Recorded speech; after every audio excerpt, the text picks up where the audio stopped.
So now, ladies and gentlemen, live and in colour, it's Mr. Wayne Love Juice.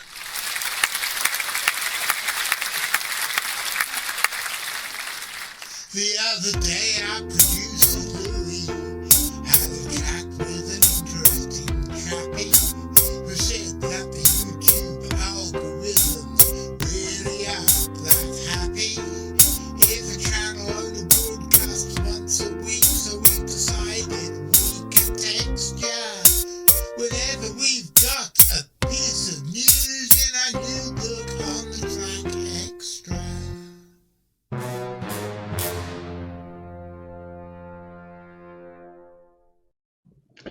Good evening, ladies and gentlemen. My name's John Downs, and welcome to another episode of On the Track Extra. This is a show which goes out for about a quarter of an hour on Wednesday evenings and is an adjunct to our main show On the Track, which goes out for about twice that on Saturday afternoons. And what are we talking about this week? Well, I want to talk about GRACKLES. Why? Because for a brief time earlier on this week, I believed that my favourite bird had turned up in British countryside, totally by accident. And although it turned out that it hadn't, well, not quite anyway, it's an interesting story, or I think so anyway. It goes back to the early weeks of the year 1998, when Graham and I, together with a film crew from UK Channel 4 television, were in Puerto Rico, which is an island in the Antilles off the coast of South America. It is an American Commonwealth, which means it's part of America. It is owned by America, but it does not have voting rights to return members to the Senate or to the House of Representatives. This is a long-standing struggle to taking place for well over 100 years. And if you want to know more about it, have a look in my book, The Island of Paradise. But this is completely irrelevant to what I'm talking about today.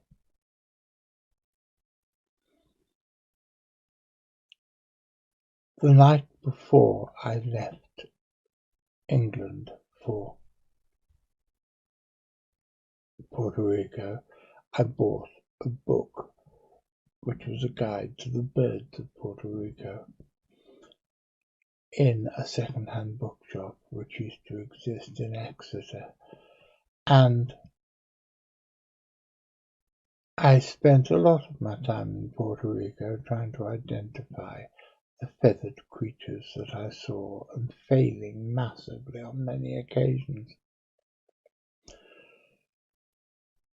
We were sitting in a public seating space, I suppose you call it. You can't really call it a garden because it was all concreted over. But this was a public seating space off the Calle del Sol in Old San Juan. And I was trying to identify some peculiar and very scatty looking blackbirds that I couldn't recognize. It so happened that the producer of the film we were making was also a bit of a bird nut, and he told me that these birds were boat-tailed grackles. I thought they were absolutely fantastic creatures. They used to hop and skip and squabble with each other, and although no birds actually have a chin, the chin on this particular species was even less pronounced than in most of its avian cousins, and it made it look incredibly stupid. And the antics of these birds soon made them become perennial favourites for me. A month or so later, I also saw them in Mexico City, and over my next few visits to the New World, I saw them in various places in Texas and even in Los Angeles Airport. When I went back to America on my last visit with Karina to visit Richie and Naomi West in Killeen in Texas, we saw them again, and I pointed them out to Karina, and they became favourites of hers as well, because they are just such beautifully stupid and clownish creatures. Then, last week, it turned out that a boat-tailed grackle, for the first time ever, had been found on British shores, and I was massively excited about it. Grackles are the common names of 11 species of passerine birds, 10 which are still existing and 1 extinct, native to North and South America. They belong to various genera in the Xtra family or North American blackbirds. In all the species of this name, adult males have black or mostly black plumage. Baby birds use a screech-like call to indicate they wish to feed. Sometimes members of the starling family have also historically been called grackles. Tristram's starling is sometimes known as Tristram's grackle, and the hill miners in the genus Grockles have also been known as grackles. And my father, who was an expert in, of all things, Devonshire dialect, used to call starlings grackles. But they're not grackles, and they're not even closely related. Now, for years I went on believing that the birds I was seeing in various parts of the southern states of America, as well as my original sightings in Puerto Rico, were boat-tailed grackles. But when I looked up the distribution of the boat-tailed grackle, for reasons I'll go into in a moment, it turned out that they don't actually live in Puerto Rico. And furthermore, they don't actually live in any of the other places I've seen them either. The boat-tailed grackle itself is found in Florida, where the birds that I saw there probably were this species, and along the coast of Texas, Louisiana, and going up as far north as Maryland. But what about the birds that I had seen in Texas and originally in Puerto Rico? Well, it turns out that the ones that I had seen in Texas were almost certainly something called the great-tailed grackle or Mexican grackle, and yes, these were the birds I saw in Mexico as well. Whereas the birds that I had seen in Puerto Rico were almost certainly the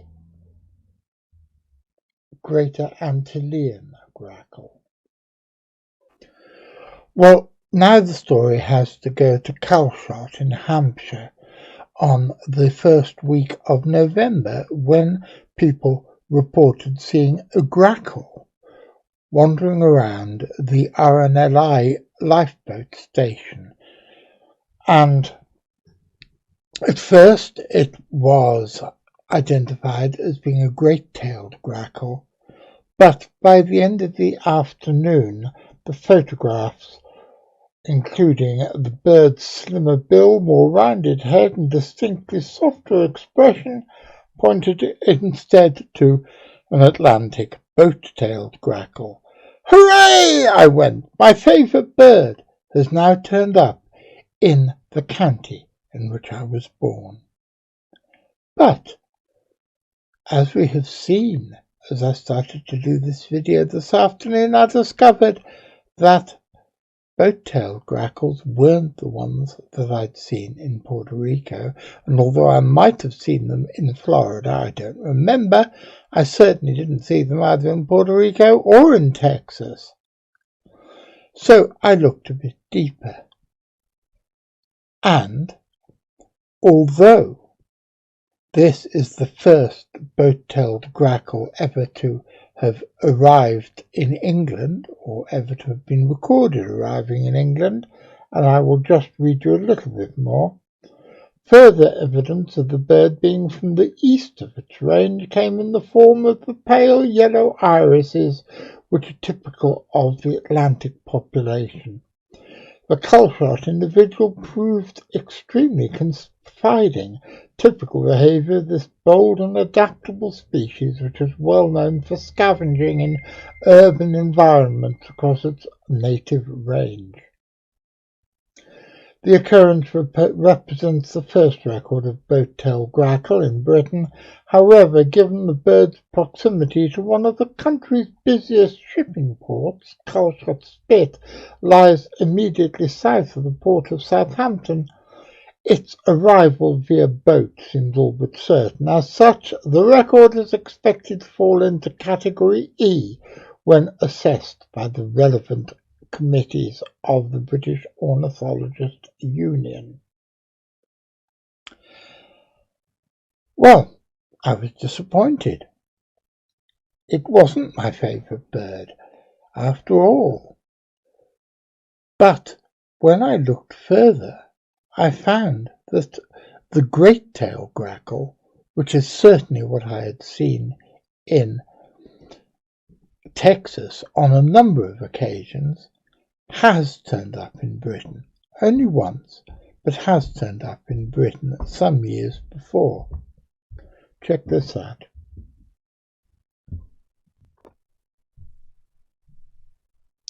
Two years ago, in October and November 2023, a great-tailed grackle, a female great-tailed grackle, turned up in Pembroke Dock, in the coastal site of Knowlton Haven from the 25th to the 29th of October. The first record of the species for Britain, its sociable and confiding nature meant it proved a popular visitor during its 5-day stay. Now, because of the proximity of the nature reserve in which it was found to Britain's largest energy port, Milford Haven, just a short distance away, Knowlton Haven is well suited to attract such ship-assisted birds. Oil tankers regularly anchor in St Bride's Bay, just off Knowlton Haven, while awaiting a berth. The great-tailed grackle has one of the most rapid expanding populations of any North American bird. It's extended its breeding range by more than 5,500% by moving north into North America between 1880 and 2000, following the spread of irrigated agriculture and urban development into the Great Plains and the western United States. And apparently, the species, the great-tailed grackle, regularly hitches rides on boats around the Caribbean. So it's quite possible that the birds I saw in Puerto Rico back in 1998 were indeed great-tailed grackles. And so, where did this confusion of grackles come from?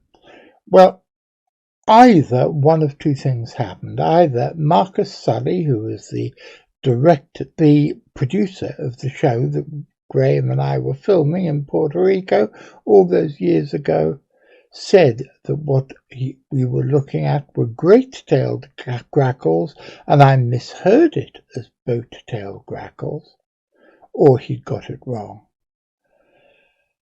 I am not even going to slightly do my best to decide which, because I think they're equally likely. And it doesn't matter, because it does mean that on one occasion my favourite bird has turned up in Britain, and it means on another occasion another bird that is very closely related to my favourite bird has also turned up in Britain. And I will finally go back to my father, who used to call starlings GROCKLES, which he said was the Devonshire dialect name for them, because a closely related and very similar word, grockle, is the Devonshire slang. I'm never quite sure where slang ends and dialect begins, and as my father's been dead 20 years, it's not something I can ask him. But the slang word in Devonshire for the visitors who come down every holiday season, who clog up the roads and get in everybody's way, although they are incredibly important to the economic viability of the area, the slang name for them is GROCKLES. So here we have a story about GROCKLES who turned out to be GRACKLES. Or would it be a grackle of GROCKLES or a grockle of GRACKLES? I'm not really sure. I'll leave that to you decide. You put those your opinion on the matter in the comments below. I'm going to be back on Saturday. What am I talking about on Saturday? I've got absolutely no idea. I haven't got there yet. So assuming you're there watching, I'm most certainly going to be seeing you.